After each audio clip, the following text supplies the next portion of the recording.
Mother promise చెప్తున్నా, ఇక నుంచి ఇండస్ట్రీకి పోటీనే వస్తుంది. కొత్త నా ప్రాణం ఉన్నంత వరకు కొత్త తీసుకొచ్చా, చూసుకుందాం. ఇంత ఆవేశంతో చెప్తున్నారంటే మీ స్టార్టింగ్ జర్నీ అంతా చూసుకుంటే ఏదో స్ట్రగుల్ పడ్డారు బాగా. నా మోసం చేసిన నేను తిరుపతిలో జాబ్ చేసుకుంటాను ప్రశాంతంగా, కింద రోల్లో పెట్టి. ఒక అమ్మాయి ఉందిలేన్న తిరుపతిలో కోఎడ్యుకేషన్లో శ్రీ చైతన్య తిరుచానూరు బాయ్స్ క్యాంపస్, అక్కడ నేను పెట్టారు, క్యాషియర్గా పెట్టాను నన్ను.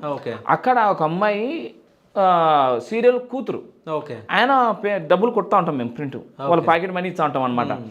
అట్టా అయిపోయింది సార్, మీరు బాగుంటారు కదా సార్, ట్రై చేయండి సార్. బాగుంటాం మా తల్లి, అందరం బాగానే ఉంటాము, అది ఇచ్చేది ఎవరు అని. మా నాయన ఈ సోన్ సార్ ప్రొడ్యూసరు, మీరు వెళ్ళండి సార్ అని చెప్పారు. సరేలేమ్మా అని చెప్పి వాళ్ళ ఆయన కూడా వచ్చినప్పుడు పేమెంట్ అనేది కట్టించుకొని తీసుకుని వెళ్ళాం. ఆయన పేరు లక్ష్మీనారాయణ.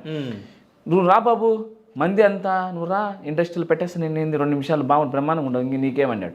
సరే బ్రహ్మాండంగా ఉన్నట్టే మా నాయన ఫోన్ చేసి ఇట్లా పోతానన్నా, 10,000 ఏనా మా నాన్న అడిగిన. ఎందుకు నాన్న మన సినిమాలా మనకు అవన్నీ ఎందుకు రా, వద్దురా అన్నాడు.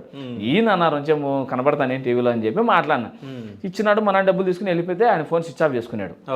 ఈడికి వచ్చినా ఆడు ఏం చేసినారు మనోళ్ళు, ఇక్కడ చక్రపాణి సార్ ఉంటాడు అమీర్పేటలో పిల్ల నెంబర్ దగ్గర, ఆడికి వదాము, 10,000 కడితే మనకి యాక్టింగ్ నేర్పిస్తాడు, ఏ సినిమాలో మాకేం చెప్పారు తెలుసు, పూరి జగన్నాథ్ సినిమాలో ఛాన్స్ ఇప్పిస్తారని చెప్పినారు.